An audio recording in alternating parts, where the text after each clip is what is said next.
అది 2019 నవంబర్ 22 బంగ్లాదేశ్ పై తన అద్భుతమైన బ్యాటింగ్ తో సెంచరీని కొట్టాడు. దాంతో తన పరుగుల వేటకి అసలు అదుపే లేదు అని ప్రతి ఒక్కరికి నిరూపించాడు. కానీ దాని తర్వాత ఎవరు అనుకోలేదు ఒక్క సెంచరీ కొట్టడానికే 3 సంవత్సరాలు పడుతుంది అని. ఏ బౌలర్లు అయితే విరాట్ కోహ్లీని చూసి గచ్చగచ్చ వణికిపోయారో అదే బౌలర్ ని చూసి విరాట్ కోహ్లీ వణికిపోయాడు. బాల్ కొడితే ఎక్కడికెళ్ళి ఫీల్డర్ చేతిలో పడుతుందా అన్న భయం. డక్అవుట్ల మీద డక్అవుట్లు అవుతూనే వచ్చాడు. దేశం మొత్తం రికార్డుల మీద రికార్డులని బద్దలు కొట్టిన ఈ వీరుడేనా ఇప్పుడు ఆడేది అనుకున్నారు. ఈ వీడియోలో మనం విరాట్ కోహ్లీ 70 సెంచరీ నుంచి 71 సెంచరీ వరకు ఏం జరిగిందో తెలుసుకుందాం. 2019లో బంగ్లాదేశ్ పై విరాట్ కోహ్లీ సెంచరీ కొట్టాడు. దాని తర్వాత 2020 సంవత్సరం కరోనా వల్ల ఎక్కువ మ్యాచ్లు జరగలేదు. ఆ సంవత్సరం పక్కన పెట్టేస్తే అది 2021 జనవరి 11న విరాట్ కోహ్లీ కూతురైన వమ్మిక పుట్టింది అని. కూతురు పుట్టిన సంతోషంలో విరాట్ కోహ్లీ అద్భుతమైన బ్యాటింగ్ తో అదర కొట్టేస్తాడు, రికార్డులని సృష్టిస్తాడు అని చెప్పారు. కానీ వాళ్ళందరికీ నిరాశ మిగిలిపోయింది. దాని తర్వాత టీ20 వరల్డ్ కప్ తర్వాత సెప్టెంబర్ 16, 2021న టీ20 నుంచి కెప్టెన్సీ వదిలేశాడు. అలాగే 2021లోనే సెప్టెంబర్ 19న ఆర్సీబీ నుంచి కూడా కెప్టెన్సీ వదిలేశాడు.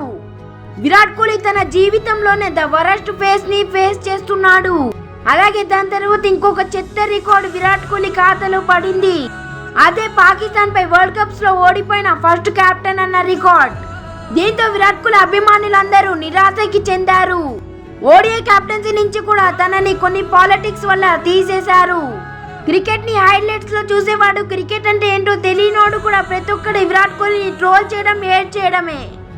దాని తర్వాత 6 నెలలు విరాట్ కోహ్లీ క్రికెట్ నుంచి రెస్ట్ తీసుకొని ఫ్యామిలీతో టైం గడిపాడు. అప్పుడే వచ్చింది ఏషియా కప్.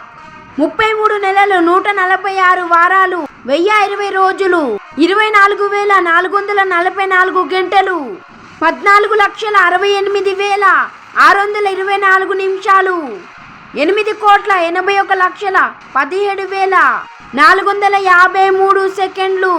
ఈ అద్భుతమైన దృశ్యాని కోసమే ప్రతి ఒక్క క్రికెట్ అభిమాని ఎదురు చూశాడు.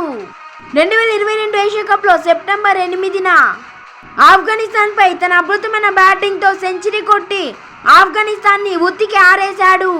విరాట్ కోహ్లీ నుంచి సెంచరీ టీ20s లో తక్కువ కొడతాడు. సెంచరీస్ టీ20 నుంచి ఎక్కువ విరాట్ కోహ్లీ ఫ్యాన్స్ ఎక్స్పెక్ట్ చేయలేదు. కానీ అదే టీ20లో తన అద్భుతమైన బ్యాటింగ్ తో సెంచరీ కొట్టి ద కింగ్ ఇస్ బ్యాక్ అని నిరూపించుకున్నాడు. దాని తర్వాత నుంచే విరాట్ కోహ్లీ వెనక్కి తిరిగి చూడలేదు. అప్పటి నుంచి ఇప్పటి వరకు అదే క్లాసిక్, అదే షాటులు, అదే ఊపు, అదే మాసు. అయితే మీకు విరాట్ కోహ్లీ అంటే ఇష్టం ఉంటే కామెంట్ చేయండి. అలాగే ఈ వీడియో మీకు నచ్చితే లైక్ చేసి, షేర్ చేసి, సబ్స్క్రైబ్ చేసుకోండి.